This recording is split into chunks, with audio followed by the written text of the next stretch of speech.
देखिए, देव और दानव, सुर और असुर हमेशा से इस धरती पर रहे हैं और सबको रहना चाहिए।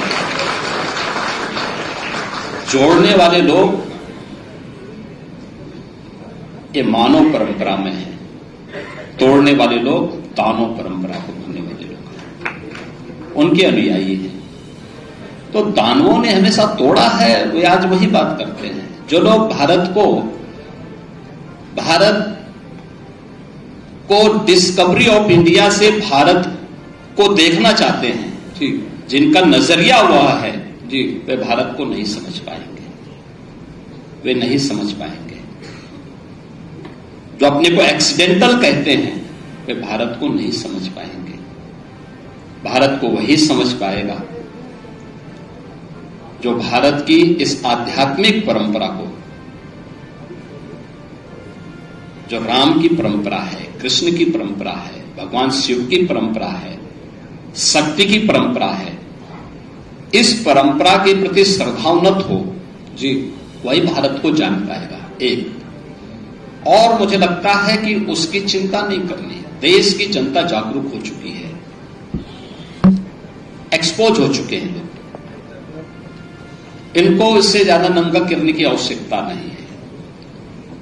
क्योंकि हमें तो कभी कभी डर लगता है कि कहीं इससे ज्यादा इनको और एक्सपोज करें तो कहां ये मोती खाने लायक बचेंगे, कहीं नहीं बचेंगे। एक दूसरी स्थिति है, जहां तक आपने वक्फ की बात की है जी, मैं तो कभी कभी आश्चर्य होता है, ये वक्फ बोर्ड है या कोई माफियाओं का बोर्ड है, भू माफियाओं का बोर्ड बन गया।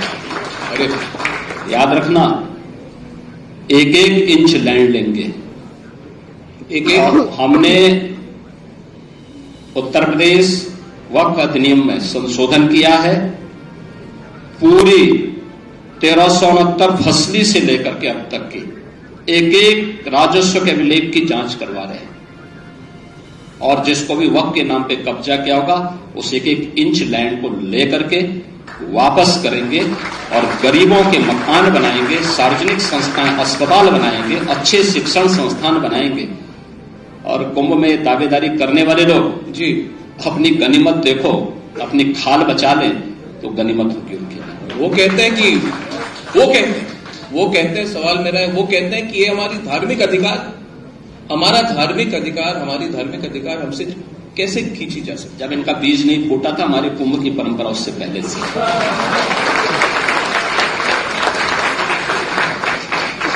तो योगी जी, इस बार सनातन बोर्ड की बात भी आई है। कई लोग कहते हैं कि अगर वक्फ बोर्ड है तो सनातन बोर्ड भी होनी चाहिए, इस पर भी बहस होनी चाहिए, इस पर भी काम होना चाहिए।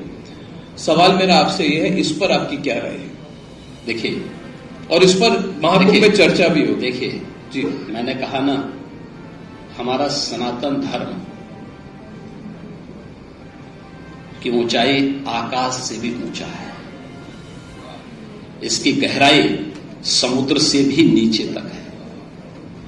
इसकी तुलना किसी मत और मजहब से नहीं करनी चाहिए, कतई नहीं। मैंने कहा ना, वक्फ के नाम पर भूमाफिया के रूप में काम करने वाले उन लोगों से हम अपनी तुलना न करें। हमारा सनातन धर्म बहुत बड़ा है, बहुत बड़ा है। हमें उस विराटता का परिचय देना होगा। हाँ, सजग रहना होगा, फूट डालने वाले उन तत्वों को जो हमारी विरासत को नुकसान पहुंचाने का काम कर रहे हैं। और जहां तक आपने समाजवादी पार्टी के बउआ की बात की है, मैं बताना चाहूंगा, ये लोहिया जी के नाम पे राजनीति करते हैं। कभी डॉक्टर लोहिया को पढ़े तो उन्होंने कहा था कि अगर भारत को समझना हो तो दो बातों को याद रखना।